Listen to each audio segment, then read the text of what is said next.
This happened in the early 2010s, before the advancement of technology in video editing and content creation. I was hired as a content creator for a university that wanted to leverage YouTube to kickstart their branding campaign. The pay was low, roughly $2,200 USD, and in those days, there were not that many video content creators around, and the process usually took a long time from start to finish. I was hired, and on my second day, my manager presented my KPI of 85 3 to 10-minute videos in 52 weeks, which was impossible for a one-man team in those days. This meant I had to do the scripting, producing, casting talents, shooting videos, composing music — they were too cheap to pay for a royalty-free music subscription — and editing, all of which I had to use my own equipment and software because their cameras and computers were so old, they simply couldn't handle the strain of even doing things in 720p, much less 1080p. I tried to let my manager know, but she just smiled encouragingly, telling me to give it a try, assuring me if the videos were good, the quantity would not be what she focused on. Hearing this, I agreed to give it a try. My manager treated me well in the first month. However, one day when she found out I was a smoker, her attitude changed overnight. A colleague had actually done a facepalm when I told her about it, and she let me know that the manager hated smokers and often advocated to get them fired.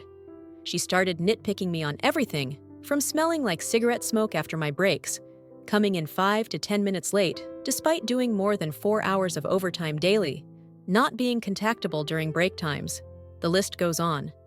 But I soldiered on because I just wanted to do the work and do it well. 5 months in, I was called into the director's office where I saw my manager putting on her best, displeased but gleeful face, and I felt my stomach drop.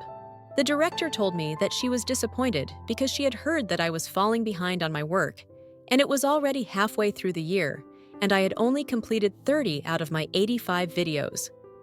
I tried to explain that I had been working my butt off on these videos. I literally worked 6 days out of the week, over 60 hours just to do what needed to be done, and that being a one-man army made things impossible, and also the fact that the videos I had put up grossed the highest views ever on their YouTube page. I also recounted how my manager said that she was looking for quality videos over quantity. The director dismissed this and stated that the KPI was simply 85 videos in a year, and since it was almost half a year in with my numbers at less than half, she felt it prudent to cut the cord early.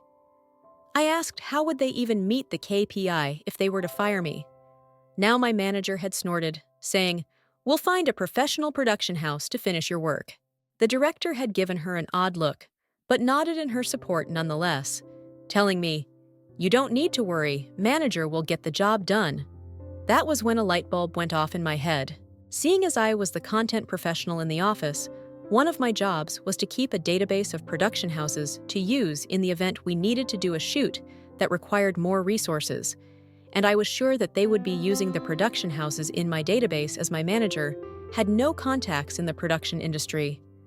So, I changed the contact numbers and messed up all the emails on all of the entries except one.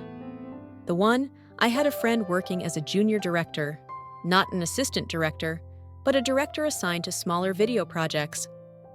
I gave him a call and told him of my plan, and sure enough, within 2 days, they were called to come in to pitch. I told him that I had a plan that was a win-win for us. It would instantly help him and put him on the fast track to a director position by bringing in that much business to his production house, and it would also benefit me financially. I would teach him exactly how to pitch to win over the boss and the director, and in turn, his company would pay me a standard finder's fee of 15%. He agreed instantly and immediately put me on the line with his general manager, who upon realizing this was to be 6 months of work for a high 6-digit payout, instantly agreed and drew up a contract. As it turns out, after I gave them a metaphorical step-by-step playbook, they were the perfect fit, somehow understanding the needs and style of the university as well as the sort of themes the university wanted to feature. The director and my former boss were amazed that my friend's production house was so familiar with their content that they signed them up on the spot. Now, even back then, using a production house back then was not cheap. Each video that they produced could cost double to triple my monthly salary, given that they had specialized people for each function: producer, director, director of photography, gaffer, sound person, video editor, assistant director, production assistants, etc. But this meant that they could complete a video every 2 to 3 days. So yes, they produced 50 videos in a span of 4 months for over 100 months of my salary, and I sat back and collected the healthy 15%, which was about 15 months of my salary. This allowed me to put money aside for a holiday, and the rest to further my studies with a respected film school overseas. I thought my plan ended here, and I had gotten back at my former bosses, but to my surprise, I received a call from my colleague while I was holidaying in Bali one day. This was the same colleague who had facepalmed when I told her that my manager had found out that I was a smoker. She told me that my former manager had been fired and my director given a massive blasting by the chancellor of the university. The content creation project which I was hired for was only given a budget equating to about 1.5 years of my salary, and they had exceeded that budget by over 10 times. My former manager was so desperate to ensure that her content creation project could be completed that she had thrown caution to the wind, paying anything to get the job done so that she could show my director that she had completed the project and had approved the massive spend without getting consent from the director. So that is how I got my friend a super fast promotion to a full director in his production house and 1 year of pay after getting unfairly fired from my job.